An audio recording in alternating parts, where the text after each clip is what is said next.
E aí, rapaziada, beleza?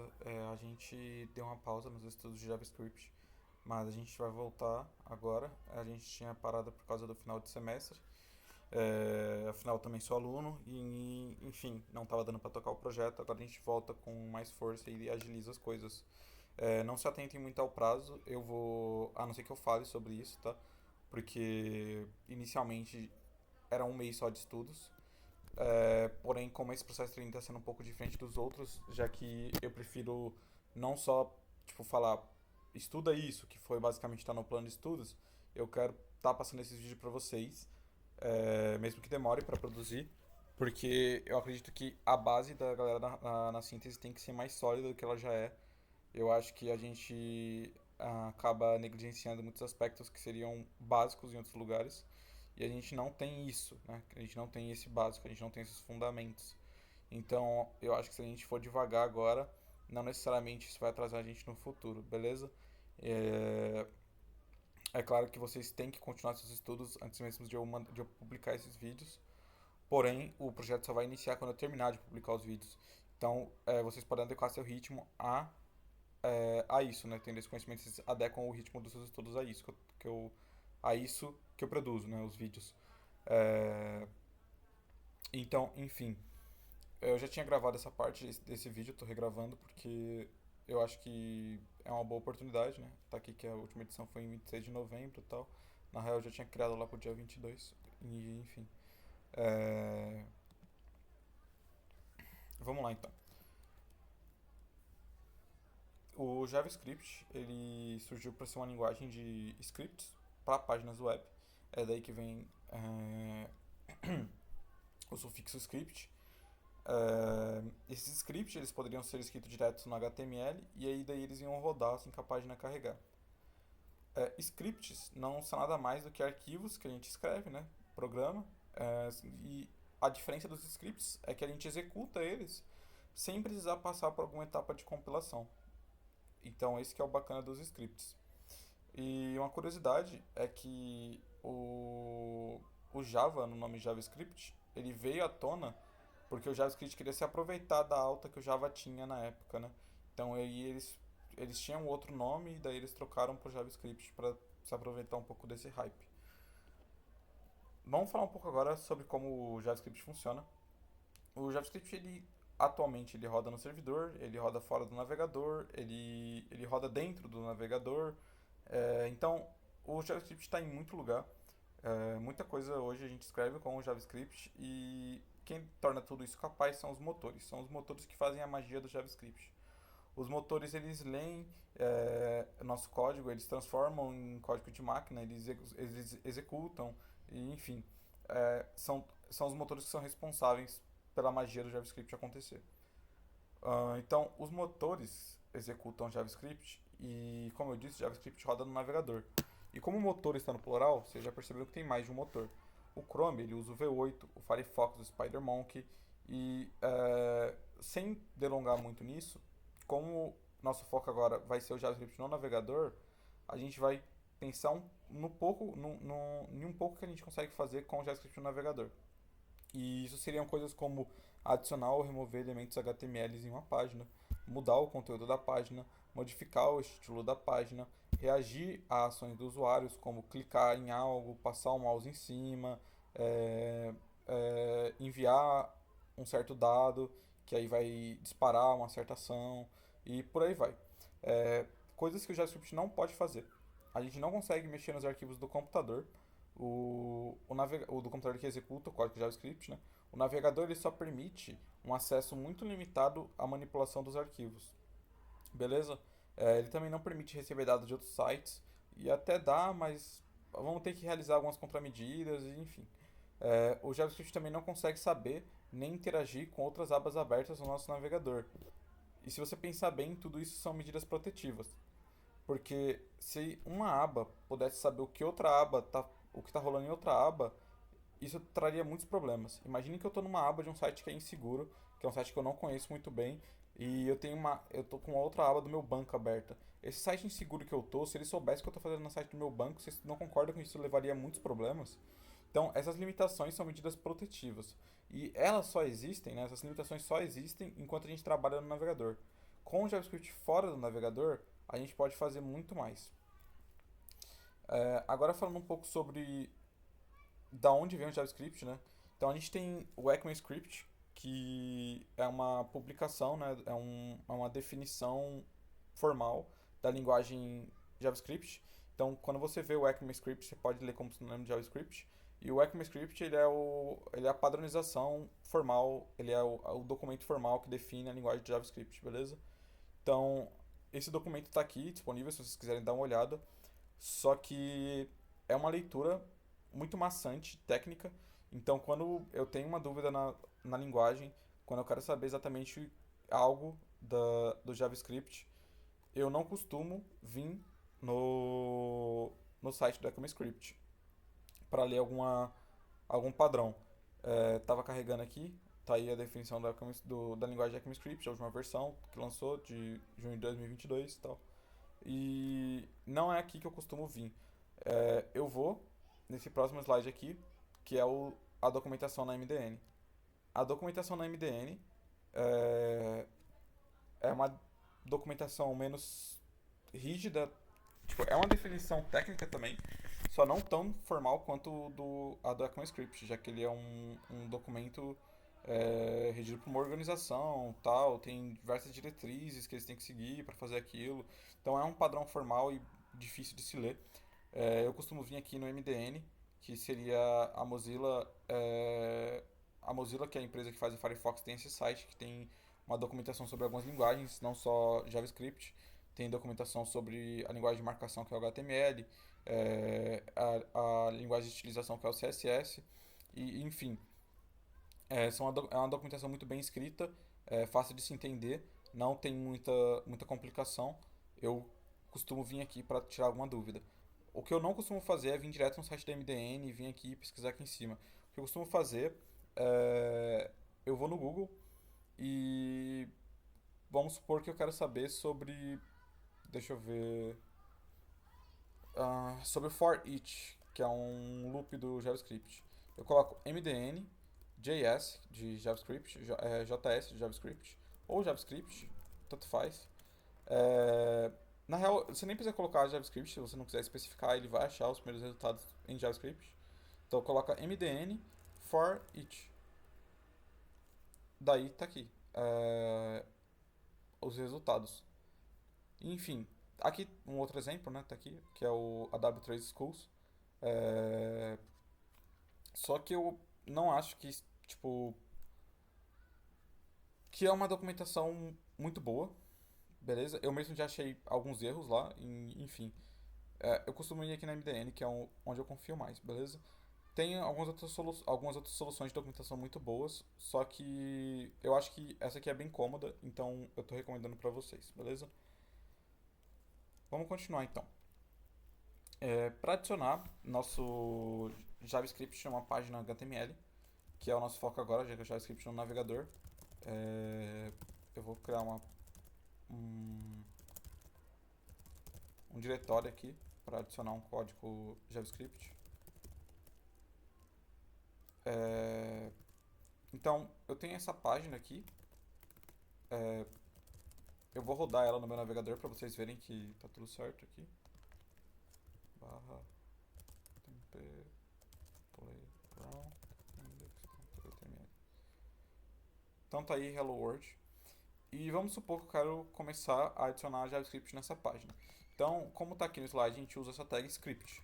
Então eu vou pegar essa tag script e simplesmente eu vou adicionar ela no corpo do meu HTML. E o que vai entre essa tag é o meu código JavaScript, beleza? Então vamos colocar aqui um console.log hello world, que seria uma maneira de interagir com JavaScript. Isso aqui vai imprimir uma mensagem digamos, aqui no navegador, mas não exatamente na nossa página. Se a gente clicar com o botão direito e vir em Inspect aqui, isso no Firefox, no Chrome vai ter uma outra opção, que seria também inspecionar, dependendo da linguagem que está, ou ferramenta de desenvolvedor, alguma coisa do tipo. E daí você vai vir na aba console. Então, aqui não tem nada ainda, porque eu ainda não dei reload na página. Então quando eu carregar a página, ele vai mostrar o Hello World aqui nesse console, porque é isso que o log faz. O método log do console, é, ele loga a mensagem no console, ele mostra o que a gente colocar aqui no console. Então dando um F5, Hello World, apareceu. Beleza? Uma outra maneira de selecionar código JavaScript no HTML seria usando o atributo src, o atributo source. Então, eu só posso usar um deles, ou eu uso o código aqui dentro do HTML, ou eu uso o atributo source. O que o atributo source faz é a mesma coisa que a gente fazia com o CSS, que é linkar um arquivo externo para chamar ele para ser o nosso JavaScript. Então, se eu colocar aqui um arquivo chamado script.js, que não existe ainda, ele não vai fazer nada. Mas eu vou criar esse arquivo script.js e aí eu vou editar ele e vou colocar um outro console log e com uma mensagem diferente para vocês verem qual que vai logar. Então aqui eu vou colocar em português, Olá Mundo, e aqui vocês vão ver que o que vai rodar seria o que está lá no arquivo externo que a gente linkou. Então, quando a gente usa o atributo source, o src, e o código dentro da tag, o que toma prioridade é o arquivo externo. O navegador, ele ignora o que está aqui dentro da tag. Então, a gente pode até excluir isso aqui porque é irrelevante, beleza? Então, seguindo, o que a gente costuma fazer é usar um arquivo externo mesmo para manter uma organização. Uma maior organização e separar bem as coisas, né? Então, vamos seguindo aqui.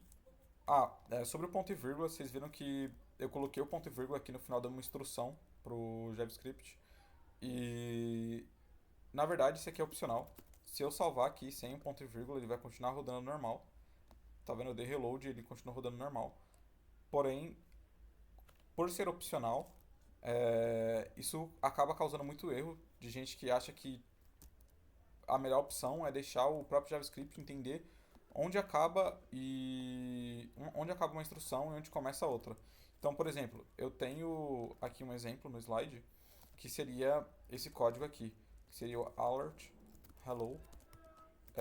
Eu vou colocar um ponto e vírgula. O alert ele é uma função que mostra algo na nossa tela. Então, se eu salvar aqui e der um reload, ele vai aparecer essa janelinha com a mensagem. Então, é isso que ele faz. E essa linha de baixo, não precisa atentar muito nisso por enquanto, mas basicamente o que isso faz vai mostrar o 1 e depois mostrar o 2 na função de alert. Então, se eu der um reload, vai aparecer hello, depois 1, depois o 2. Apesar de eu não ter colocado o ponto de vírgula nessa última instrução, esse ponto de vírgula que estava na primeira linha já estava aqui. Então, foi bem demarcado que aqui é uma instrução, aí acaba essa instrução, o ponto e vírgula demarca isso e começa a outra. Só que se a gente estivesse sem o ponto e vírgula, estaria a critério do navegador entender onde acaba e onde termina uma instrução. E daí ia bugar tudo. Só ia mostrar o hello e depois não vai acontecer mais nada. Beleza? Deu até um erro aqui. Alert ponto, ponto, ponto, isso não está definida tal, na linha 2. Então, é melhor a gente evitar esse tipo de erro e manter o controle sobre o nosso código adicionando ponto e vírgula. Para adicionar comentários no JavaScript, a gente usa barra barra para um comentário em linha ou comentário em bloco com barra asterisco asterisco barra. Pronto. Enfim, variáveis. Variáveis no JavaScript a gente tem algumas maneiras de declarar elas. Então, a gente pode declarar uma variável no JavaScript com const, com let e com var. A diferença deles é que, na real, para começo de conversa, a gente não usa o var. O var é um padrão antigo que se manteve aí, porque em toda atualização que tem da ECMAScript, eles nunca retiram algo, eles adicionam, mas eles não costumam retirar as coisas. Então o que acontece é que o var perdeu suporte na comunidade, digamos assim. A gente não usa mais porque deixa aberto para erros no nosso código. No final desse slide, se não me engano, tem um link para a diferença de const, let, var. E aí lá eles vão explicar mais em detalhes de por que o var não é usado. Mas por enquanto só entenda que o var não é usado. Como isso aqui a gente não está tentando listar as coisas exaustivamente para vocês aprenderem tudo minuciosamente nesse vídeo, eu estou tentando direcionar vocês melhor. Eu recomendo fortemente que vocês cliquem no link da diferença de const, last, var. Se não tiver no final desse slide, eu boto na descrição. É algo importante de entender. Como eu falei, o importante aqui nesse processo é pegar o fundamento da coisa. Então, se o fundamento é o mais importante, não pula esses conceitos que vocês acham que são mais bobos e que você pode só memorizar. Porque mais pra frente você não vai entender as coisas. Você só vai estar continuando a memorizar novas coisas, entende? Então, aqui no começo é até fácil de memorizar um conceito pequeno, mas conforme o conhecimento for sendo empilhado, mais pra frente vai ser mais difícil de você simplesmente continuar memorizando. Então é melhor você entender agora e continuar entendendo no futuro. Então, não pense em memorizar. A memorização ela vai ser uma consequência de você entender, beleza? Então, a gente tem esses três jeitos de declarar uma variável. Então, tipo, por exemplo, eu posso usar const, nome da variável, igual a, sei lá, uma string aqui que vai dar meu nome. Enfim. Então, a gente tem esses três jeitos de declarar uma variável. Mas uma... Não sei se eu coloquei para falar agora. É, eu acho que vou deixar para falar depois. Enfim, vamos falar de nome das variáveis. Nome de variável. Os nomes de variáveis no JavaScript, eles são declarados com camel case. O camel case, ele utiliza a primeira palavra do nome, vai estar toda em minúscula. A partir da segunda palavra, a primeira letra de cada palavra vai estar capitalizada, ela vai estar maiúscula. Então, aqui seria tipo primeira palavra, segunda palavra. Tá vendo? Eu capitalizo a primeira letra de cada palavra subsequente à primeira. Beleza? Isso quando a gente usa let. Quando a gente usa, quando a gente usa let, a gente segue esse padrão. Porém, quando a gente usa const, a gente só segue esse padrão para um tipo de constante, tá? Um adendo é que o const, quando a gente cria o let, então a gente cria, sei lá, let nome igual a Matheus, e aí eu coloco, sei lá, console.log nome, ele vai imprimir Matheus, né? Então, aqui imprimir Matheus. Se eu alterar, tanto faz se eu mexer aqui no console, no arquivo, aqui ele vai aceitar comandos JavaScript também. Se eu alterar isso aqui, está totalmente válido, porque essa variável foi definida com let. Se eu defino uma variável com const, eu não consigo mais mudar essa variável. Se eu colocar a idade igual a 12, vai dar erro, porque eu não posso associar valores para variáveis constantes e, enfim, a gente sempre vai declarar o valor de uma constante quando a gente cria ela, porque, por exemplo, a gente não pode fazer que nem um let nome e daí eu dou o valor do nome em outra linha. Isso aqui é viável. Só que se isso aqui fosse const, isso não seria possível. Porque aqui já até apitou para mim aqui, tá vendo que declarações de constantes, elas têm que ser inicializadas. Então eu tenho que inicializar na mesma linha. Porque depois eu não vou poder trocar esse valor, porque ele é constante. Então é daí que o const vem, que é um valor constante. Só que a gente tem dois tipos de constante. A gente tem as constantes que elas são mais fixas e as outras que não são. Porque tem algumas constantes que elas vão ser... Na real, vamos fazer isso com um exemplo. Deixa eu ver se eu botei ele um exemplo no slide, não coloquei. Então, vou mostrar um exemplo para vocês. Vamos supor que a gente tem uma configuração que mostra uma cor pro...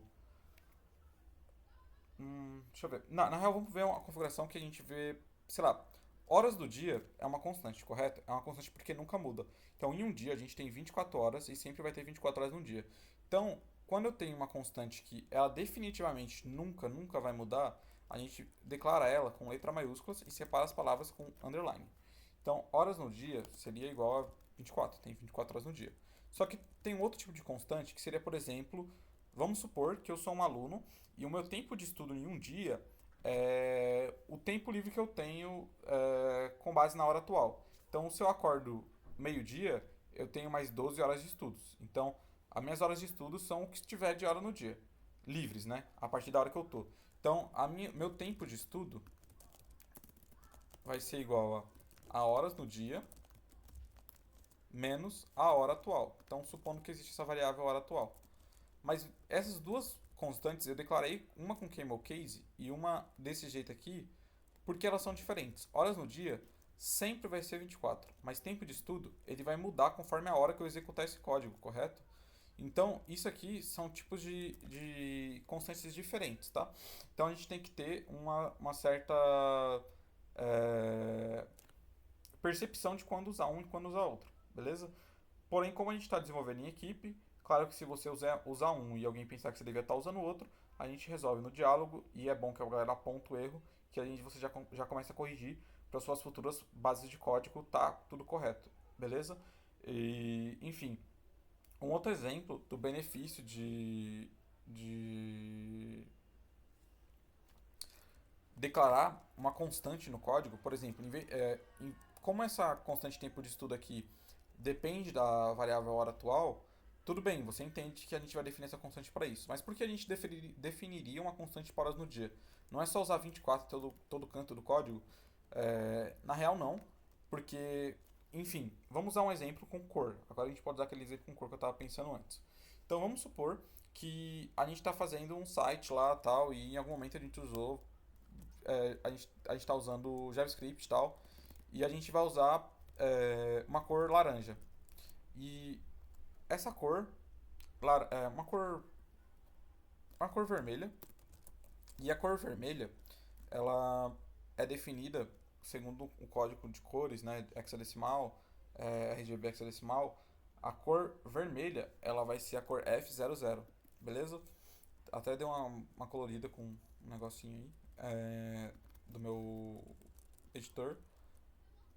E, enfim, a vantagem de a gente definir a variável cor vermelha, em vez de só usar isso aqui em todo lugar no meu código, é que é muito mais fácil a gente lembrar que a variável se chama cor vermelha do que lembrar o código da cor. Além disso, é muito melhor para quem está lendo o meu código se ele lê cor vermelha do que ler F00.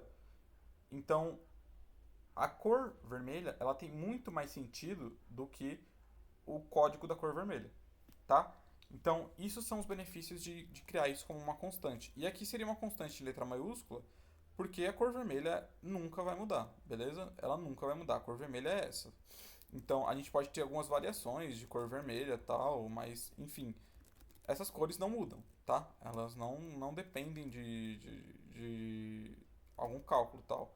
Talvez em algum contexto da nossa aplicação até dependa, mas, enfim. É, no nosso exemplo aqui, pelo menos, está tudo certo. Vamos lá passar para cá, então. Tá. Então eu falei para vocês que tem três tipos de definições, de definir uma variável, const, let ou var, o que é diferente de outras linguagens que a gente provavelmente está acostumado, que a gente definia tipo string, nome, igual a... aí você bota a string. Aqui a gente usa const, nome, let, nome, só. Então isso significa que o JavaScript só tem esses dois tipos? Na real, não, tá? Porque isso não são necessariamente tipos. Os tipos do JavaScript são como as outras linguagens. A gente tem 8 tipos no JavaScript. Então, o que vai definir o tipo de uma variável vai ser o próprio JavaScript. O JavaScript ele vai inferir o tipo, ele vai definir o tipo de uma variável conforme o contexto do que tem dentro dela. Então, aqui eu coloquei uma coisa com aspas. Isso aqui é a mesma coisa que definir um string no JavaScript. Então, tem um operador no JavaScript que é o typeof. E se eu colocar typeof e o nome da minha variável, ele vai mostrar o tipo dela. Ah, eu não salvei aqui o código, né? Então, deixa eu dar um F5. Então, typeof nome, se eu der enter, ele mostra que é uma string. Então, se eu colocar agora dentro da variável nome, já que ela é let, eu posso alterar o que está dentro dela.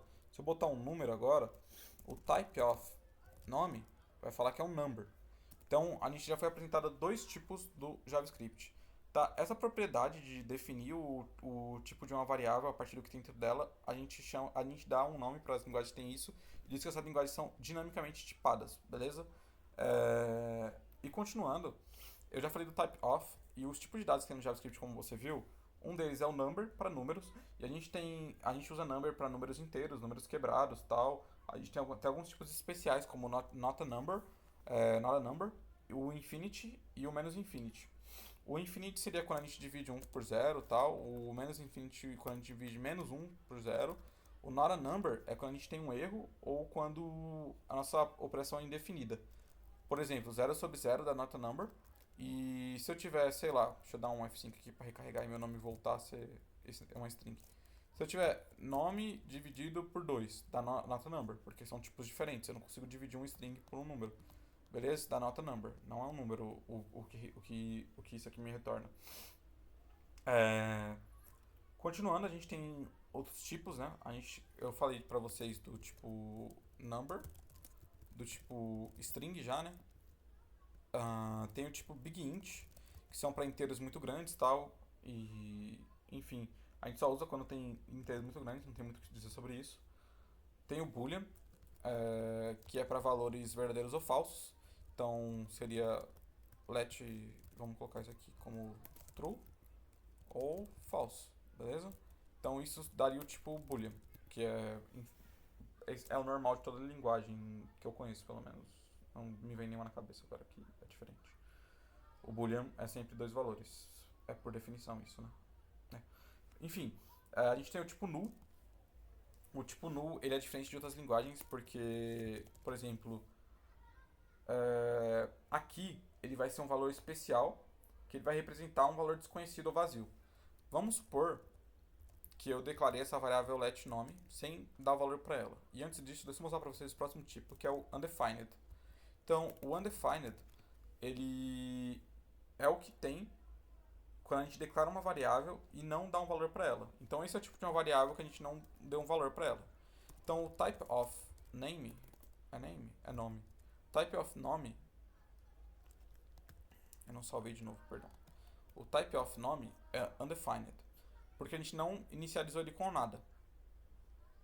Porém, se o nome fosse, sei lá, Mateus, e aí eu quero meio que zerar a variável, eu posso colocar ela como undefined de novo, só que a gente não costuma fazer isso. O que a gente faz é colocar ela como null, porque a gente deixa para o próprio JavaScript definir o que não é definido e o que é definido, entendeu? Tipo, o undefined ele vem quando a gente não inicializa uma variável, a gente deixa para o JavaScript isso aí.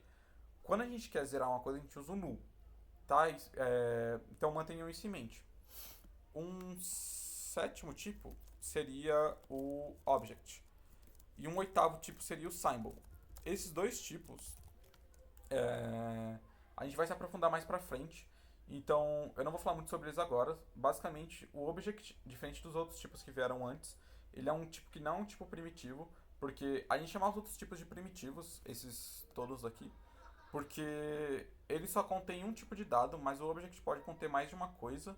E, enfim, então ele é um tipo meio diferente. O symbol seria o que a gente usa para criar identificadores para os objetos. E, enfim, a gente vai se aprofundar nesses dois mais pra frente. Uma coisa que eu falei aqui já é sobre a palavra método, provavelmente eu já usei. Quando eu falei de console.log, eu falei que esse método tal, enfim. Por enquanto, soma que método é sinônimo de função, o que não está muito distante, tá? Mais pra frente a gente vai entender um pouco melhor sobre isso. Falando um pouco dos operadores aritméticos agora, no JavaScript a gente tem os seguintes operadores aritméticos. A gente tem o mais para soma, então console.log 1 mais 1 vai retornar 2. A gente tem o operador de multiplicação, que seria o asterisco, então aí vai dar 1. A gente tem o operador de divisão, que é o barra, que aí vai dar 1 também. E a gente tem o operador de subtração, que é o hífen, né? Que é o sinal de menos mesmo, que aí dá 0. Tudo certo? Então esses quatro operadores básicos são normais, tal. Uma diferença é para o operador mais, que serve também para fazer uma certa coisa com strings. Vocês já devem saber, né? Que seria concatenação. Mas a gente vai ver mais pra frente na parte de string também. Então vamos pular por enquanto isso. A gente tem a exponenciação, que a gente pode usar dois asterísticos do sinal de produto, né? Então um asterístico seria o produto de 2 e 1, que dá 2. Dois asterísticos seria o sinal de exponenciação. Então isso aqui vai dar 4, né? 2 elevado a 2, 4. Antigamente, antes de um certo padrão do ExeMScript, que seria o ES de 2016, se eu não me engano, não tenho certeza, posso estar falando merda, a gente usava o match. Esse de power, seria que nem a biblioteca do C que a gente usa para fazer exponenciação. Então seria tipo, ele aceita dois argumentos tal e eleva a base, que é o primeiro, aqui o segundo seria o expoente, dá 4 também. Enfim, eu acho que foi no ECMAScript 2016 que introduziram esse sinal de exponenciação assim. E enfim, a gente tem um resto também, que seria o módulo, então tipo 11, resto da divisão com 5, logo 1, porque 11 dividido por 5 dá 2, sobra 1, beleza? A gente tem também o operador mais mais e o menos menos, que é usado em variáveis. Então, vamos supor que eu tenho uma variável idade, let idade igual a 10, e daí eu dou um idade mais mais. O que você acha que vai acontecer? O mais mais ele soma algo numa variável, mas o que aconteceria nesse log? Vamos ver. Aqui ele dá 10. Só que se eu pedir para logar de novo, vocês vão ver que aqui, na real nem precisa dar um console.log aqui no terminal, se eu escrever a idade ele vai mostrar o valor que tem aqui, que é 11. Por quê? Porque o mais mais, ele, na frente da variável, ele mostra primeiro a variável e depois ele soma algo nela. Então ele mostrou que é 10 e depois somou e aí virou 11. Se eu tivesse colocado mais mais antes, ele ia somar primeiro e depois mostrar. Então ia mostrar 11. E aí o valor é realmente 11. O mesmo para o sinal menos menos, que ele tira uma unidade dessa variável. Então aqui seria para logar 9, beleza? Além disso, isso aqui a gente só usa com variáveis, claro. A gente pode fazer assim, só também, fora de um log. A gente também tem o mais igual, né? Que seria tipo. Vamos supor que eu tenho isso aqui. Vamos supor que. Deixa eu pensar num exemplo. Tá, vamos supor que eu tenho esse jeito aqui mesmo. Idade mais igual a 5. Isso é a mesma coisa que ser idade igual a idade mais 5. Então eu estou somando 5 no valor da idade. Isso aqui vai dar 15. Mais esse aqui de baixo, 20, né? Aí daí esse menos menos seria 19.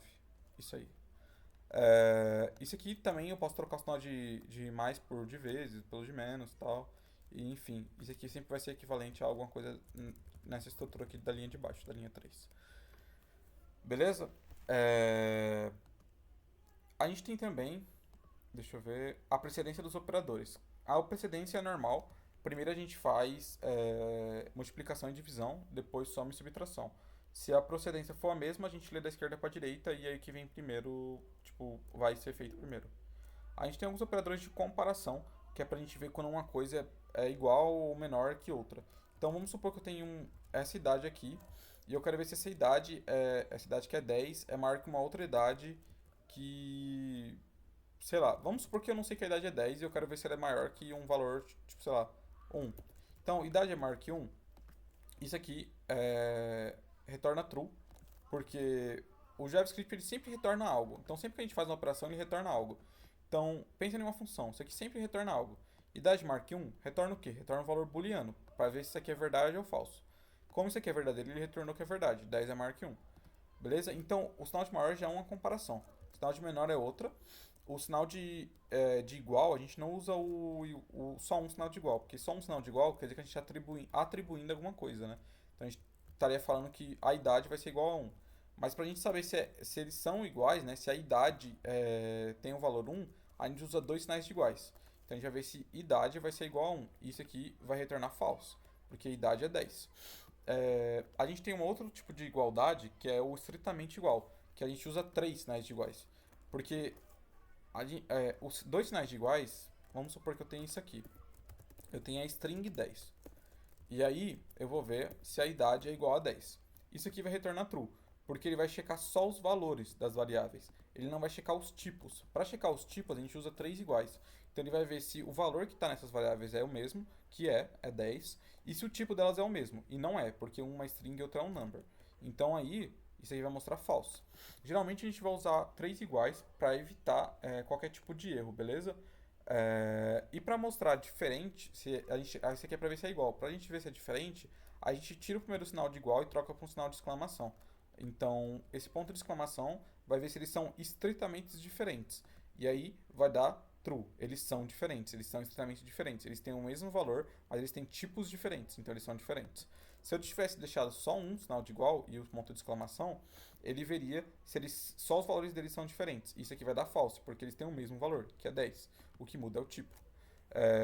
Eu acho que eu falei de todos os importantes, né? Tem o mais igual também, né? Maior igual e o menor igual, e enfim.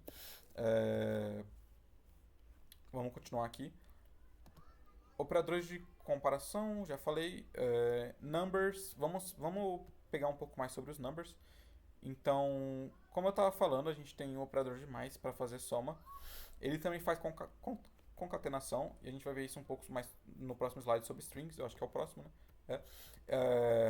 E uma coisa legal que tem sobre numbers no JavaScript é que o JavaScript ele tenta converter os números. E eu vou mostrar isso com um exemplo, né? Então, vamos supor que eu tenho uma variável x, que é a string 10, e uma variável y, que também é string 10. 10 dividido por 10 seria 1, correto? O que aconteceria se eu estivesse dividindo x por y? Como eu estava falando antes, o JavaScript ele vai tentar converter isso para números. Então ele converte o 10 para número, o y para número e dá 1. Porque ele identifica que isso aqui é um operador aritmético, tal, de matemática, e tenta fazer essa conversão. Outra coisa legal é que o JavaScript ele converte os números de uma base para outra muito mais fácil do que outras linguagens. Então, aqui eu vou pegar o x e vou colocar um método nele aqui, vou chamar um método dele, que é o toString. Não se atentem muito a isso, tipo, mas enfim. Quando eu coloco x e coloco ponto toString, eu estou passando ele para uma string. E ele aceita um certo parâmetro. Esse parâmetro vai definir a base do que eu quero. Então, se eu colocar o número da base aqui, ele vai converter o 10 para uma outra base. Por exemplo, o 10 na base 2, que seria a base binária, que dá 1, 0, 1, 0. Beleza? E aí eu tenho a base octal, que aí eu coloco 8. E por aí vai. Enfim, outra coisa interessante é sobre uma certa anotação. A gente tem uma certa anotação, semelhante à notação científica, só que ela é diferente porque a gente só coloca o número de zeros que vai ter depois de um certo número. Então, se eu colocar console.log nisso aqui, 10 e 1, ele está falando que eu vou pegar o número 10 e vou colocar mais um zero depois dele. Se eu não me engano é isso. E aí vai dar 100, exatamente. Se eu colocar menos 1, ele vai tirar um zero. Então aí dá 1.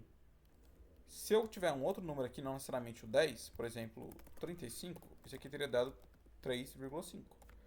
Beleza?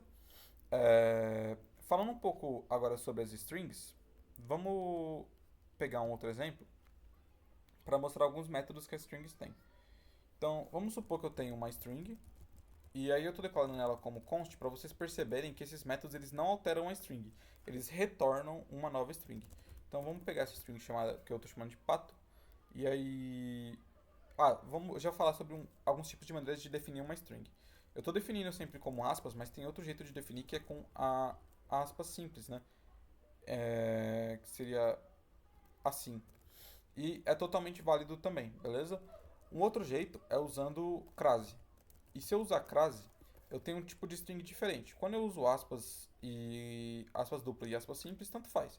Quando eu uso a crase, isso permite para mim concatenar de maneira diferente. E eu vou mostrar mais pra frente, tá? Só saibam disso. Permite concatenar de maneiras diferentes. Então, o primeiro método que eu vou mostrar para vocês é o length. O length ele mostra o tamanho de uma string. Então, se eu passar strf.length, ele vai mostrar para mim a quantidade de letras, a quantidade de caracteres que tem nessa string, que seriam 4. Se eu colocar um espaço, ele vai contar o espaço também. Daí ele vai mostrar 5. Beleza? Então, isso já foi um método. Um jeito de a gente acessar essas letras é pegando a variável e utilizando um colchetes depois dela e falando a posição da letra que a gente quer. Começando a contar no 0, o P, o P está na posição 0, o A na posição 1, o T na posição 2 e o O na posição 4. Ou na posição 3, perdão. Então, se eu pegar a letra na posição 3, isso aqui deveria retornar o O. Beleza? Então, deixa eu mostrar para vocês um jeito de concatenar já, que seria usando o mais, como eu falei antes. Então, se eu pegar a string 0, ou o caractere na posição 0, mais o caractere na posição 1, mais o caractere na posição 2, e eu já tinha o que está na posição 3, isso vai me voltar a ter a string pato, porque ele vai concatenar essas strings, né? beleza? Um outro jeito de concatenar que eu estava falando para vocês é quando eu uso a crase, que seria os backticks. Deixa eu colocar aqui. E aí, isso aqui muda um pouco o jeito que eu uso para concatenar. Então, aqui eu tenho uma string, né? Eu defini com aspas e tal. E aí eu defino que isso aqui é uma variável, usando o sinal de cifrão aqui, o dólar. E aí eu passo entre colchetes o nome da variável que eu quero. E a partir daí, eu continuo fazendo isso para as outras.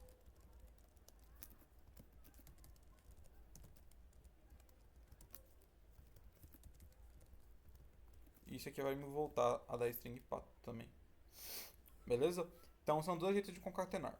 O backticks permite que a gente faça isso, que às vezes facilita muito o nosso trabalho. Uma outra coisa sobre a crase, definir com crase, é que quando a gente dá um enter aqui, ele considera essa linha também. Então, se eu pedir para imprimir a string, vai ter esse barra n, que são barra n significa quebra de linha. Então, tá vendo? Ele exibiu quebrando a linha. Então ele considera essa quebra de linha. Beleza? É, outros métodos vão tá num link aqui no final do slide. É, tá aqui, ó, métodos de string. Eu vou pedir para vocês darem uma olhada. A gente tem diversos métodos. Por exemplo, se eu tenho uma string com diversos nomes, por exemplo, Matheus, João, não sei se tem um João no processo, tal, André, e aí eu quero ver se um deles está nessa lista.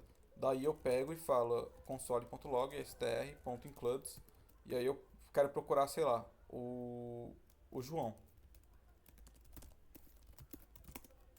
Então eu vou vir aqui, né? Cadê o meu arquivo? E inclui. Então eu estou perguntando se inclui o João, inclui. Se tiver, sei lá, se eu escrever errado, tal, vamos ver, ele vai falar que não inclui. Beleza? Então a gente tem diversos métodos que facilitam. Então a gente tem método indexOf para achar a posição de uma certa letra no, na string. A gente tem o startsWith para ver se a string começa com uma certa palavra, endsWith para ver se a string termina com uma certa palavra. A gente tem o slice para cortar uma string tipo, de um ponto até a outro. Se eu quisesse pegar só o Matheus aqui, eu colocaria slice do zero até o caractere, o que é o número aqui, tá ligado? Eu poderia usar o to lowercase para colocar tudo minúsculo, ou o to uppercase para colocar tudo maiúsculo, o replace para trocar o nome de alguém pelo nome de outra pessoa, o... enfim, tem diversos métodos. Eu posso usar aqui o replace, então eu vou pegar o replace João e vou colocar replace meu sobrenome aqui, beleza? Então, rodando aqui, vai ficar Matheus, Rocha, André. Certo? Se eu colocar assim, ele vai tirar a vírgula. Aí, deixa eu colocar um espaço aqui. Pronto. Beleza?